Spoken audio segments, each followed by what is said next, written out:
Good evening, students. Students, welcome to the SP Smart Hybrid Schooling System. Students, today I am going to discuss another important paper of accounts class 11th, which is according to the JK board pattern. And again, this paper is very important from your examination point of view. बच्चे, जैसे कि आपको एक side एक बच्चे की answer sheet show हो रही है बच्चे, और एक साइड आपको क्वेश्चन पेपर शो हो रहा है। अब हम देखते हैं क्वेश्चन पेपर में क्वेश्चन किस किस तरीके से आए थे और बच्चे ने अटैम्प्ट किस तरीके से किए और क्या क्या माइनर गलतियां की हैं। सबसे पहले बच्चे इन्होंने long answer type question attempt किया हुआ है।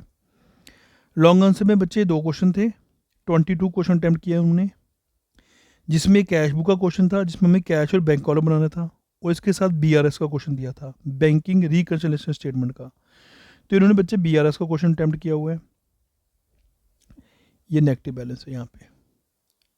तो इन्होंने serial number, particular, positive, negative ठीक लिखा बच्चे, फॉर्मेट ठीक बनाया। अब पहला दिया हुआ है कि bank overdraft as per passbook, मतलब पासबुक में आपको ओवरड्राफ्ट दिया हुआ है, इसका मतलब पासबुक में नेगेटिव बैलेंस दिया हुआ है। तो इन्होंने ठीक लिखा हुआ बच्चे, ठीक है। अब हमने किसके अकॉर्डिंग चलना है सर? हमने कैश बुक के अकॉर्डिंग चलना है। इसका मतलब जो जो कैश बुक में किया होगा वो हमने करना है, ठीक है बच्चे। जैसे मतलब चेक इशू कर दिया था मगर प्रेजेंट नहीं किया था, इसका मतलब कैश बुक में माइनस कर दिया था, तो आपने माइनस करना है, ठीक लिखा है इन्होंने। फिर कहते चेक डिपॉजिट करवा दिया था पर कलेक्ट नहीं हुआ, बट आपने क्या किया था, डिपॉजिट करवा लिया था, आपने प्लस कर दिया था, प्लस ही करोगे।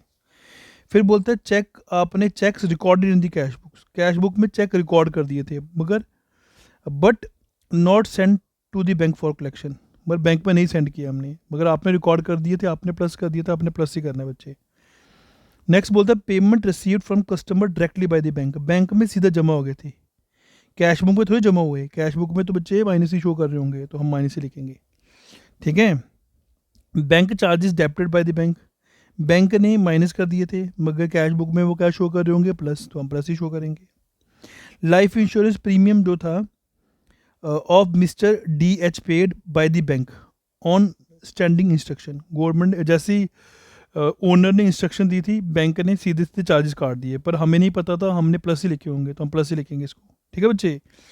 और बिल ऑफ 6,000 डिसऑनर्ड ऑन 30 मार्च 2018, एक बिल था जो आपने प्लस कर दिया था मगर बैंक ने डिसऑनर कर दिया, मगर आपने क्या किया था, प्लस किया था, तो आप प्लस ही लिखोगे। तो बच्चे ठीक लिखा है इन्होंने, बिल्कुल ठीक तरीके से किया हुआ है, आंसर का ठीक आया है। तो बच्चे इस क्वेश्चन के 8 मार्क्स इनको मिल जाएंगे, ठीक है बच्चे।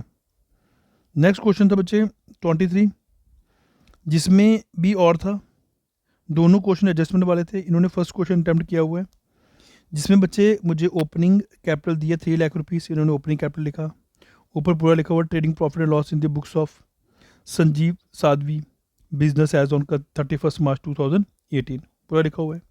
Date, particular amount, debit credit, ठीक है।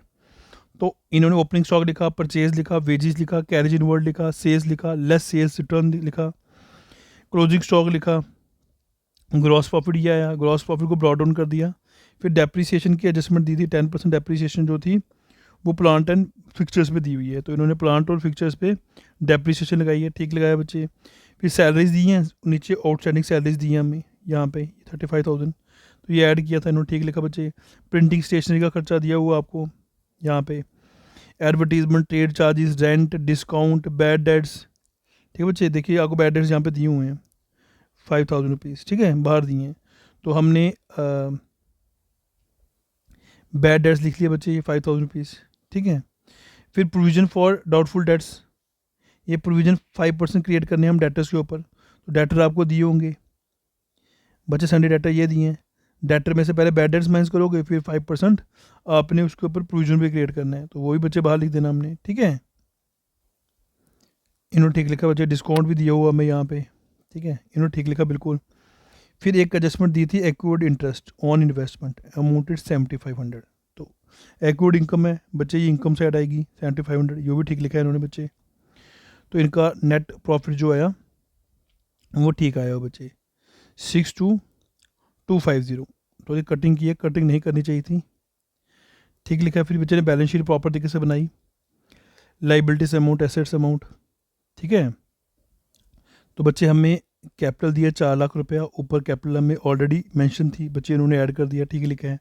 नेट प्रॉफिट ऐड किया, ड्राइंग लेस किया, outstanding salary, creditors, bills paper ठीक लिखा बच्चे, इन्वेस्टमेंट, एक्यूर्ड इनकम इन्वेस्टमेंट जो थी वो ऐड की, cash at bank, cash in hand, bill receivable, debtors लिखे हैं, बैड डेट्स जो थे 5,000 जो हम निकाले थे वो माइनस किए, प्रोविजन लेस किया हुआ बच्चे, प्लांट एंड फिक्चर्स लिखना था, डेप्रिसिएशन लेस किया, क्लोजिंग स्टॉक लेस किया, सॉरी क्लोजिंग स्टॉक लिखा है इन्होंने बच्चे, प्रॉपर तरीके से इन्होंने बैलेंस शीट बनाई और बैलेंस शीट मैच भी कर गई है बच्चे, 8 मार्क्स पूरे मिल जाएंगे इस क्वेश्चन के। नेक्स्ट देखिए बच्चे क्वेश्चन नंबर 18 इन्होंने अटैम्प्ट किया है, इसका मतलब 23 वाला क्वेश्चन इन्होंने अटैम्प्ट कर लिया हुआ है, 22 वाला क्वेश्चन भी अटैम्प्ट हो गया हुआ है। अब क्वेश्चन नंबर 18 पे आते हैं बच्चे। 18 में क्वेश्चन था बच्चे बैलेंस शीट बनानी थी, इसमें सारी चीज़ें हमें गिवन थी बच्चे, हमें नेट प्रॉफिट भी गिवन है,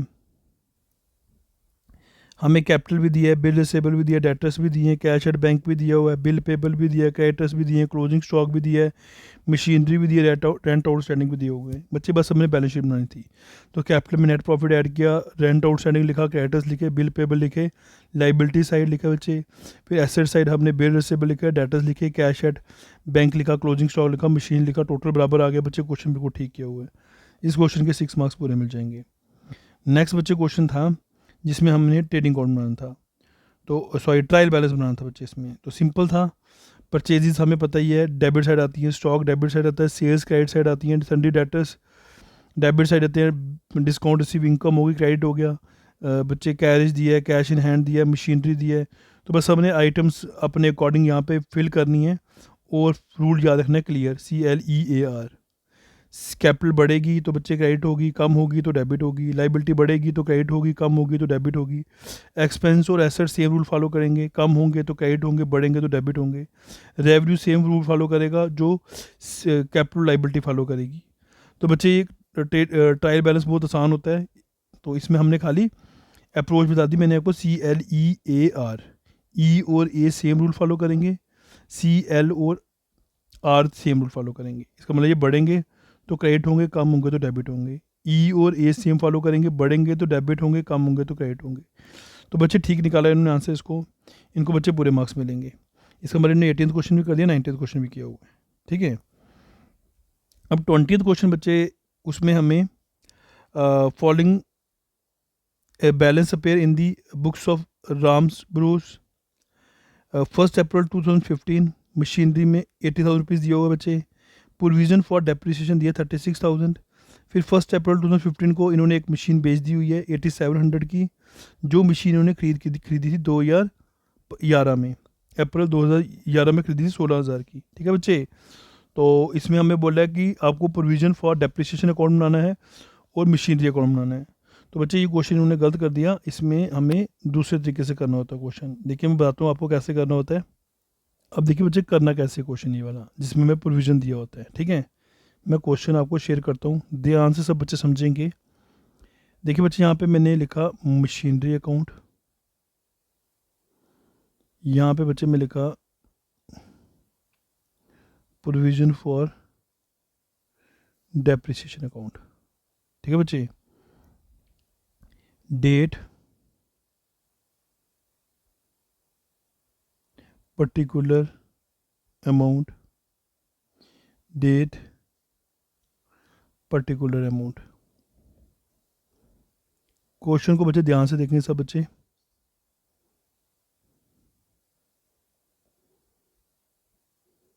यहाँ पे बच्चे से बनाया मैंने, date particular amount, date particular amount.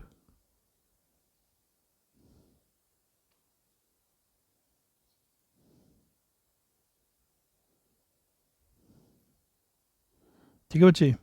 बच्चे आपने एक चीज़ याद रखनी है, जब आपको प्रोविज़न फॉर डेप्रिसिएशन अकाउंट दिया है ना, तो डेप्रिसिएशन मशीनरी अकाउंट में नहीं शो करनी है, ठीक है। अगर कोई मशीनरी सोल्ड कर रहे हो तब शो करेंगे, ऐसे नहीं शो करेंगे, ठीक है। देखिए बच्चे मैं क्वेश्चन समझाता हूँ आपको। पहले अप्रैल 1 का हमें बैलेंस दे रखा हुआ यहाँ पे मशीनरी अकाउंट में 80,000 रुपीज़। तो बच्चे सबसे पहले हम ये उतारेंगे 2015 1 अप्रैल, ठीक है बच्चे। To balance brought down 80,000 rupees. अब आपको बच्चे प्रोविज़न फॉर डेप्रिसिएशन का बैलेंस भी दे रखा हुआ है, वो भी लिखते हैं हम, ठीक है। ध्यान से समझेंगे क्वेश्चन कैसे कर रहे हैं। तो आपको प्रॉब्लम नहीं आएगी बच्चे। तो यहाँ पे भी same 1 April 2015 by balance brought down कितना दे रखा बच्चे 36,000। ठीक है बच्चे, एक चीज़ याद रखनी है आपने, जब हमें प्रोविज़न फॉर डेप्रिसिएशन अकाउंट दिया है तो मशीनरी अकाउंट में हम कोई भी डेप्रिसिएशन का अमाउंट नहीं लिखेंगे। इसमें अमाउंट तभी लिखेंगे जब कोई सेल या परचेज होगी, कोई चीज़ आपने खरीदी या बेची तब हम लिखेंगे। ठीक है बच्चे। अब बच्चे हमने एक मशीन सोल्ड भी की थी, तो देखते उसमें प्रॉफिट हुआ कि लॉस हुआ। मैं वर्किंग नोट पे बनाता हूँ उसको बच्चे, ध्यान देखना आपने। मुझे कॉस्ट वैल्यू दी है उसकी 16,000। ठीक है बच्चे। अच्छा, कब खरीदी थी 2011 में खरीदी थी, बेची कब 1 अप्रैल 2015 को, मतलब 4 साल के बाद बेची है। तो 4 साल की डेप्रिसिएशन पड़ी होगी, तो बच्चे डेप्रिसिएशन 1 साल की कितनी होगी 1 ईयर की 1600। कैसी आई बच्चे, क्योंकि इसका 10% निकाला मैंने। ठीक है बच्चे, तो वो आ गई 1600। तो 4 साल की कितनी होगी बच्चे 6400। ठीक है। अब बच्चे कॉस्ट वैल्यू जो थी उसकी 16,000 थी, तो आपने जो प्रोविज़न, यहाँ प्रोविज़न फॉर डेप्रिसिएशन लिख लेता हूँ। ठीक है, तो प्रोविज़न फॉर डेप्रिसिएशन जो लगा वो बच्चे 6400 लगा। इसका मतलब बुक वैल्यू कितनी रहेगी इसकी, सिर्फ बुक वैल्यू 9600 रहेगी। तो हमने सेल कितने की है सर, सेल की हमने 8700 की। ठीक है। अब बच्चे सेल जब हमने लेस की तो हमें लॉस हो गया। ठीक है, loss on cell of machine कितना हुआ बच्चे लॉस, से 900 रुपीज़ लॉस हो गया। अब 900 रुपीज़ लॉस हुआ। अब देखते हैं शो कैसे करते हैं इसको। तो बच्चे हमने बेची कब थी सर, हमने 2015 में बेची थी। ठीक है बच्चे, 1 अप्रैल 2015। तो यहाँ पे लिखा मैंने 2015 1 अप्रैल बाय बैंक अकाउंट, तो कितना था बच्चे 8700। यहाँ लिखा by provision for depreciation account, तो कितना था बच्चे 6400। ठीक है, और by PNL account loss on sale, तो बच्चे कितना हुआ हमें 900। अब इसको आप प्लस करोगे ना बच्चे, तो ये 16,000 बन जाएगा पूरा। ठीक है। अब बच्चे हो गया हमारा मेन वर्क। अब हमने यहाँ टोटल लिख दिया 80,000, यहाँ पे बच्चे 80,000 आ गया आपका। ठीक है, यहाँ लिखा बाय बैलेंस कैरी डाउन कितना 64,000। ठीक है, तो डेट कौन सी आएगी 2016 मार्च 31। ठीक है। अब बच्चे हमने मशीनरी पे जो प्रोविज़न बनाया था 6400, बच्चे वो यहाँ लिख लेते हैं हम। ठीक है, तो यहाँ पे मैं 6400 रुपीज़ ये वाला अमाउंट है जो ये वाला, ठीक है, ये यहाँ लिख दिया मैंने टू मशीनरी अकाउंट। अब बच्चे आपने देखा 16,000 की मशीन बेच दी, अब कितनी मशीन बची तो 64,000 की, उस पर डेप्रिसिएशन लगाओ 31 मार्च 2016 बाय डेप्रिसिएशन अकाउंट। ठीक है, तो बच्चे कितनी मशीन बची थी हमारे पास 16,000 की बेच दी थी 64,000 की, तो 64,000 का 10% कितना हुआ 6400, वो डेप्रिसिएशन यहाँ आ जाएगी। ठीक है, टोटल कर देंगे बच्चे नीचे बराबर, ये आ जाएगा 42,400, यहाँ पे कितना आ जाएगा बच्चे 36,000 ये वाला अमाउंट। ठीक है, तो यहाँ पे जो डेट थी बच्चे सेम ही आएगी अप्रैल 2015, यहाँ आ गया टू बैलेंस कैरी डाउन, ये आ जाएगा 2016 31 मार्च। बच्चे बस क्वेश्चन इस तरह करना था ये। बस इजी सा क्वेश्चन था, इसको इस तरह से करना था हमने। ये क्वेश्चन मुझे समझा दिया आपको मैंने कैसे इन्होंने गलती की थी। नेक्स्ट देखिए, ये क्वेश्चन भी हो गया हमारा। 21 क्वेश्चन रेक्टिफिकेशन ऑफ एरर के साथ और दिया था कि परचेज बुक बनानी है। तो बच्चे परचेज बुक इन्होंने बड़े अच्छे तरीके से बनाई क्योंकि इजी थी, बुक थी, इसमें कुछ ज़्यादा करना नहीं था। जैसे कि पेंसिल्स खरीदी हैं, रजिस्टर्स खरीदे हैं, ट्रेड डिस्काउंट दिया हुआ है, स्टेशनरी आइटम्स खरीदी हुई हैं। बस ये 3 फेब की एंट्री नहीं आएगी यहाँ पे, ठीक है, क्योंकि उसे कंप्यूटर प्रिंटर खरीदा ऑफिस यूज़ के लिए, ये एंट्री नहीं आएगी, बाकी सारी एंट्री आएंगी। तो ये ठीक लिखा है इन्होंने, इनको पूरे मार्क्स मिलेंगे इस क्वेश्चन के, ठीक है। इन्होंने ये वाला क्वेश्चन भी अटैम्प्ट किया हुआ है। अब आ जाते हैं बच्चे 13th क्वेश्चन में। जर्नल एंट्री पास करनी थी बच्चे, इन्होंने जर्नल एंट्री पास की, कैश टू कैपिटल पहली entry, brought office furniture, furniture to cash, cash sale, cash to sale, और brought goods on credit for Arnika, purchase to Arnika. बच्चे ठीक लिखा हुआ इन्होंने। फिर अकाउंटिंग क्वेश्चन बनानी थी बच्चे, कमेंस बिजनेस विद कैश 50,000, तो बच्चे कैश में भी आया, कैपिटल में भी आया। परचेज गुड्स ऑन कैश 30,000, तो बच्चे कैश में से माइनस हुआ, स्टॉक में प्लस हो गया। और परचेज गुड्स ऑन क्रेडिट 20,000, तो बच्चे स्टॉक में भी ऐड हुआ, लाइबिलिटी बढ़ गई। ठीक लिखा बच्चे, ये इसके पूरे मार्क्स मिलेंगे इनको। फिर बच्चे अगला क्वेश्चन जो था वो था कैश बुक और एक्रूअल, कैश बेसिस और एक्रूअल बेसिस पर डिफरेंस लिखना था। तो ठीक लिखा है, इसमें कैश ट्रांसैक्शन लेते हैं, इसमें हम कैश और क्रेडिट दोनों लेते हैं। ये बिजनेस की ट्रू पिक्चर नहीं बताता, ये ट्रू पिक्चर बताता है। बेसिकली कैश बेसिस में खाली कैश ही लेते हैं, एक्रूअल बेसिस में कैश और क्रेडिट दोनों लेते हैं, दोनों आइटम्स लेते हैं, ठीक है बच्चे। तो ये भी क्वेश्चन उन्होंने ठीक लिखा हो, पूरे मार्क्स मिल जाएंगे इसके। अब इन्होंने एक क्वेश्चन छोड़ दिया था बच्चे, वो था क्वेश्चन में 15th। देने 15th क्वेश्चन कैसे करेंगे बच्चे, ध्यान समझेंगे। तो 15th क्वेश्चन में हमें COGS निकालनी है। COGS होगी कॉस्ट ऑफ गुड्स सोल्ड, मतलब सेल। जैसे आप वो ट्रेडिंग अकाउंट बनाते थे ना, उसमें सेल निकालने का तरीका जो होगा वही तरीके से COGS निकलेगा, ठीक है। COGS का मतलब हो गया सेल्स, जो सेल्स निकालते थे आप, कॉस्ट ऑफ गुड्स सोल्ड। जैसे आपको मैं एक तरीका बताया तो ध्यान समझेंगे आप।